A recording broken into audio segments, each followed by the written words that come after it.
Bienvenue sur Faminimaliste, le podcast qui parle minimalisme en famille.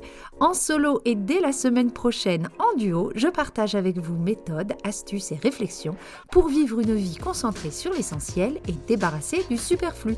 Mon mari et moi sommes à la tête d'une tribu de 3 petits minimalistes de 10, 12 et 14 ans et ce qui avait commencé par un grand désencombrement a fini par devenir une vraie philosophie de vie.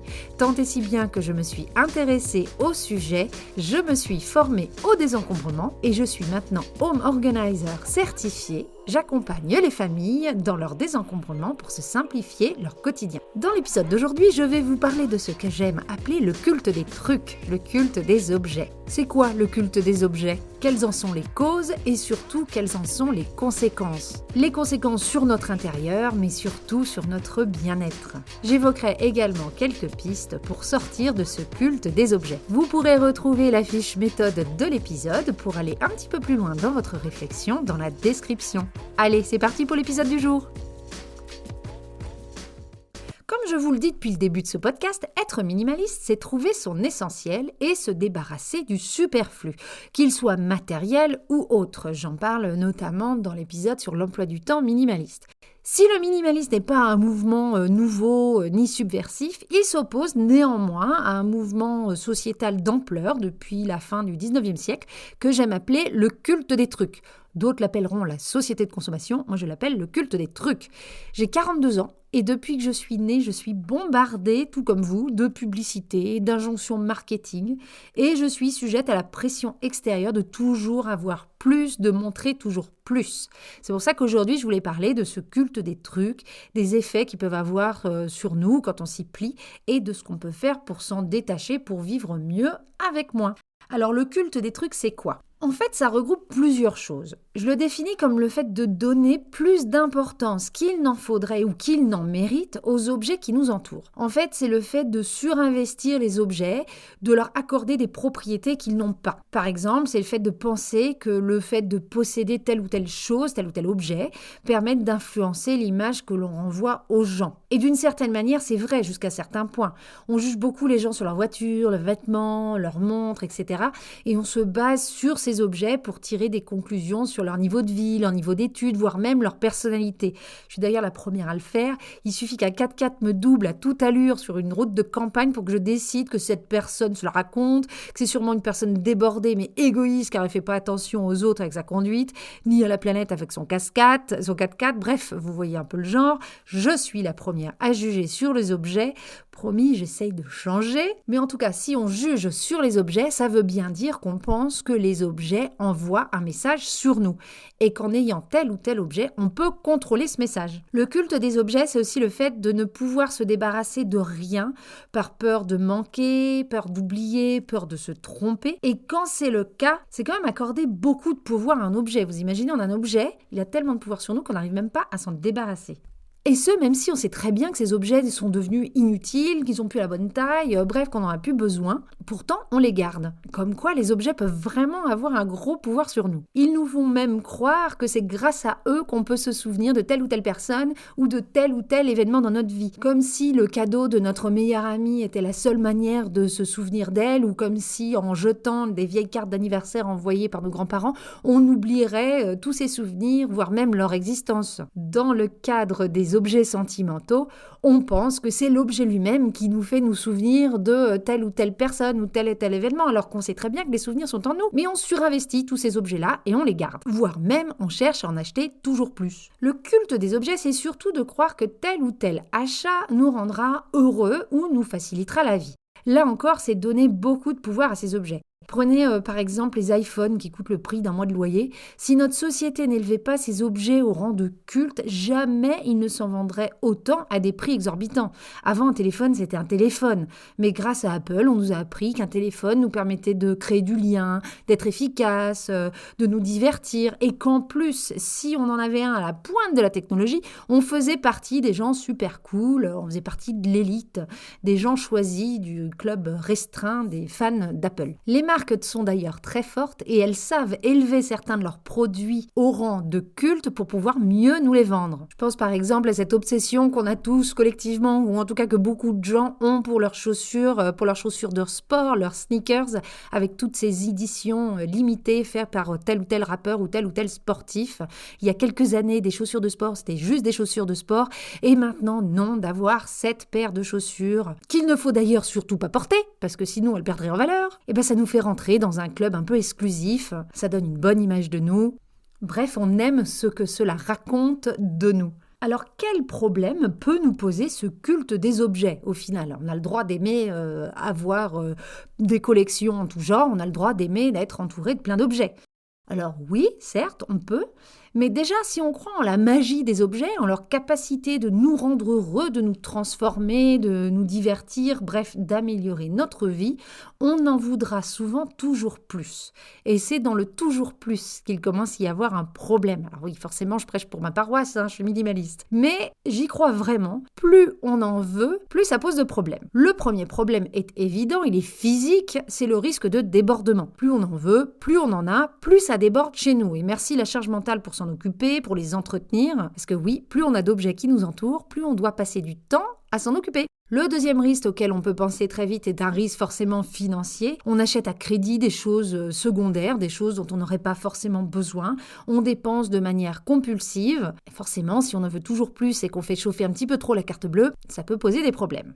Là où ça va un petit peu plus loin et où ce culte des objets est un petit peu plus pernicieux, c'est que certaines conséquences sont un petit peu moins évidentes. La première, à mes yeux, est que ce culte peut dissimuler les vrais problèmes que l'on pourrait avoir dans nos vies. Tant qu'on est heureux d'acheter, d'accumuler, on continue. Ça nous rend heureux, enfin heureux, plutôt joyeux. Joyeux, c'est un peu comme être heureux, mais de manière temporaire. Et bien sûr, le jour où on ne peut plus suivre pour X raisons, qu'on n'ait plus de place chez nous, qu'on n'ait plus les moyens, bref, quelle que soit la raison, on se rend compte qu'en fait, le bonheur ne résidait pas dans les objets. Et quand on se rend compte de ça, qu'est-ce qu'on fait ? On a non seulement perdu de l'énergie, de l'argent et de la place, mais surtout du temps à poursuivre les choses qui nous rendraient vraiment heureux. Et on a peut-être caché des problèmes derrière ces achats compulsifs et ce culte des choses. Notre incapacité à nous débarrasser d'objets en trop chez nous, ou alors d'objets sentimentaux, même si les souvenirs auxquels ils sont liés ne sont pas toujours positifs, peut nous empêcher de nous investir dans de nouveaux projets, d'aller de l'avant. C'est quelque chose que je vois très régulièrement chez mes clients. Ils vont garder des choses dont ils ont hérité. Ils ont peur de s'en séparer, de peur d'oublier la personne ou des souvenirs liés à cette personne. En fait, ils pensent qu'une partie de la personne réside dans cet objet, sauf que d'avoir ces objets-là peut les empêcher d'aller de l'avant et de vivre leur deuil d'une manière qui ne les consume pas au quotidien. Un autre problème si on surinvestit les objets qui nous entourent et si on en veut toujours plus, c'est que cela peut vraiment fausser les relations aux autres. On peut très bien savoir que les objets ne rendent pas heureux, mais les acheter quand même car ils nous permettent de rentrer un peu dans un club.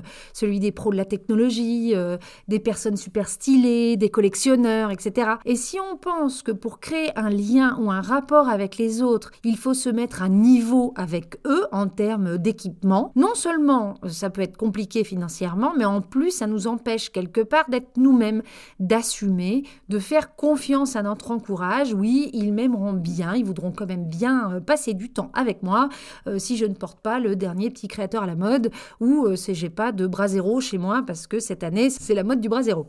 Mais ça, c'est pas facile de s'en détacher, parce que si on est quelqu'un qui juge les autres sur ce qu'ils ont, si on pense que les objets disent des choses sur les personnes, ça, c'est compliqué à arrêter. Et enfin, une des dernières choses qui, à mes yeux, est un petit peu dangereuse, ou en tout cas non souhaitable, si l'on pense que les objets sont des choses beaucoup plus importantes qu'elles devraient l'être, c'est qu'en fait, on finit par plus se connaître et surtout pas connaître nos besoins.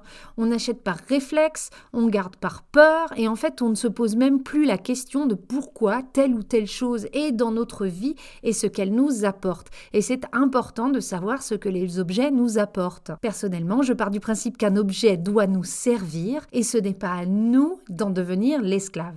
Et si je vous dis tout ça, c'est que j'en faisais partie, moi aussi, des gens qui donnent plus d'importance aux objets qu'ils en ont. Je pensais qu'en m'achetant des boucles d'oreilles ou alors un nouveau haut tous les week-ends avant de sortir, ça allait m'aider à passer une meilleure soirée. Ça montrait à mes copines que je prenais soin de moi, que je faisais attention à moi, que je savais suivre des tendances, que d'acheter plein de livres, avoir une jolie bibliothèque bien fournie, ça allait montrer que j'étais éduquée. Et ayant vécu loin de ma famille, en gros depuis mes 18 ans, j'ai souvent surinvesti les cadeaux qu'on pouvait me faire, les lettres qu'on pouvait m'envoyer, et je me suis trimballé tous ces souvenirs de maison en maison, tout ça pour rien parce qu'au final ça restait dans des cartons, et je pensais vraiment que si je n'avais pas toutes ces choses-là avec moi, j'allais moins penser aux gens et j'allais peut-être voire même les oublier. Ce qui est totalement absurde, je le reconnais, mais c'était vraiment ma croyance. Alors, je l'analyse comme ça maintenant, bien sûr. À l'époque, je le verbalisais pas en disant « mais tiens, si je jette 7 lettres de mes grands-parents, je vais les oublier ». Mais je n'arrivais pas non plus à expliquer pourquoi je voulais les garder. Et c'est en réfléchissant vraiment pourquoi je voulais garder toutes ces choses-là que j'ai trouvé. Il y a eu mon moment Eureka. Oui, en fait, j'ai peur de me détacher des gens quand je me détache des objets. Alors le constat peut être facile à faire, mais qu'est-ce qu'on fait quand on se rend compte qu'on est trop attaché aux objets, qu'on en veut toujours plus, ou bien qu'on n'ose rien jeter, ou qu'on pense que d'avoir tel ou tel objet va nous rendre heureux? Alors la première chose à faire, c'est de consulter un professionnel si c'est pathologique, bien évidemment. Si vous ne pouvez pas du tout vous empêcher de dépenser de l'argent dès que vous sortez, il y a peut-être un problème de shopping compulsif qui peut cacher autre chose. Et sans aller jusqu'au syndrome de Diogène, si on voit qu'on est vraiment en incapacité de jeter quoi que ce soit chez nous, ça peut valoir le coup d'en parler à son médecin traitant et de voir s'il n'y a pas un travail psychologique avec un professionnel à faire.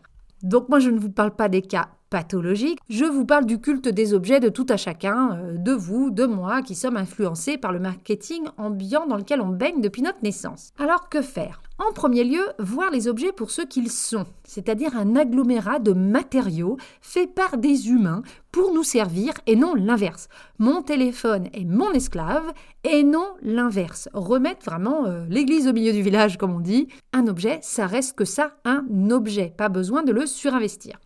La deuxième chose, c'est peut-être s'interroger sur les peurs liées au moins.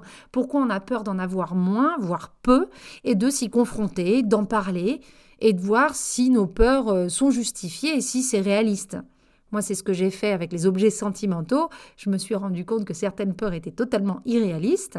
Comme d'oublier ma petite sœur si je jetais la jupe qu'elle m'avait donnée, même si celle-ci ne m'allait plus. Quand on se confronte à nos peurs, généralement, elles le font un peu moins peur en fait.